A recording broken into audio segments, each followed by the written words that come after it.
Social media channels have been everywhere since the early 2000s, and it has been growing at exponential rates since then. Every day we spend 135 minutes on Facebook, Twitter, Instagram, and WhatsApp. Okay, in the 1980s and 90s, according to the History of Social Network on the technology news site Digital Trends, the Internet's growth enabled the introduction of online communication services such as CompuServe, American Online, and Prodigy. They introduced users to digital communication through email, bulletin board messaging, and real-time online chatting. This gave rise to the early social media networks, beginning with the short-lived 6 Degrees profile uploading service in 1997.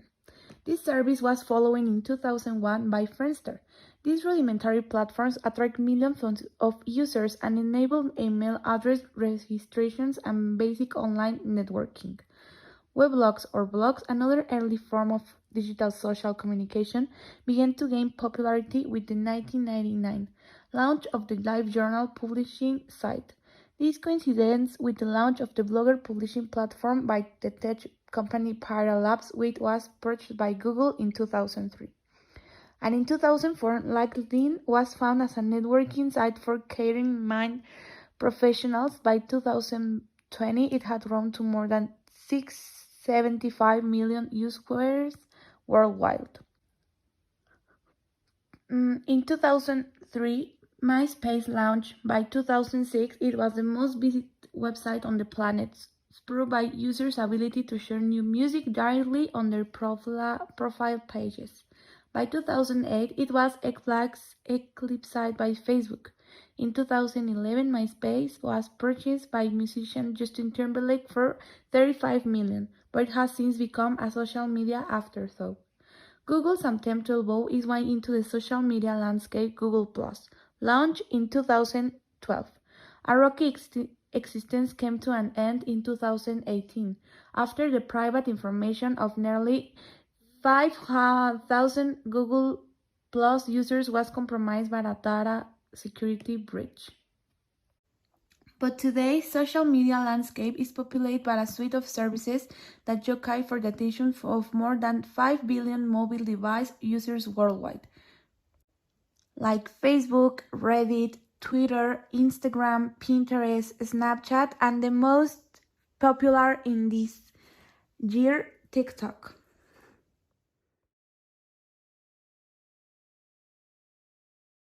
Disadvantage.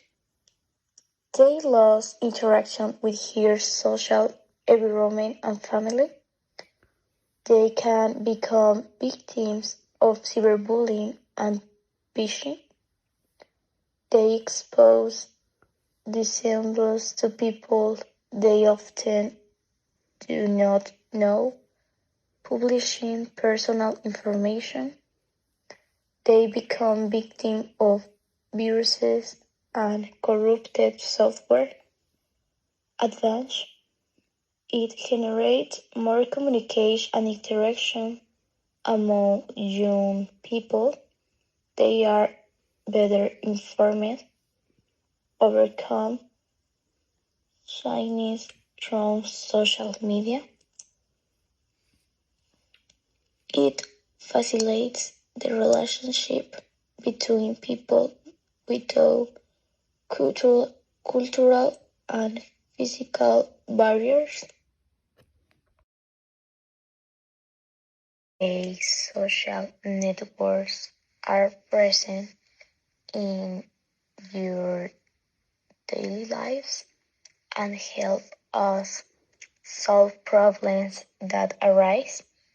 I think that with the problem that the world currently present is something very difficult, but thanks to social networks, we communicate with loved ones and we cannot visit them because of the virus. I think that the networks did not cite. In our days, social media are so important because social media transformed the world, because you can be communicated and you can be informed about all the notice about around the world. You can know what is happening in China or in London only if you enter to Twitter or Facebook. You can talk with your friends in Canada or any country you want. And I don't know one people who don't have like Facebook, Twitter, Instagram. But also social media have the bad part, like you can be addicted and you lost the importance of the life and you only pay attention to the cell phone, and I don't think that it's cool. So you have to find the balance about social media and personal relationships.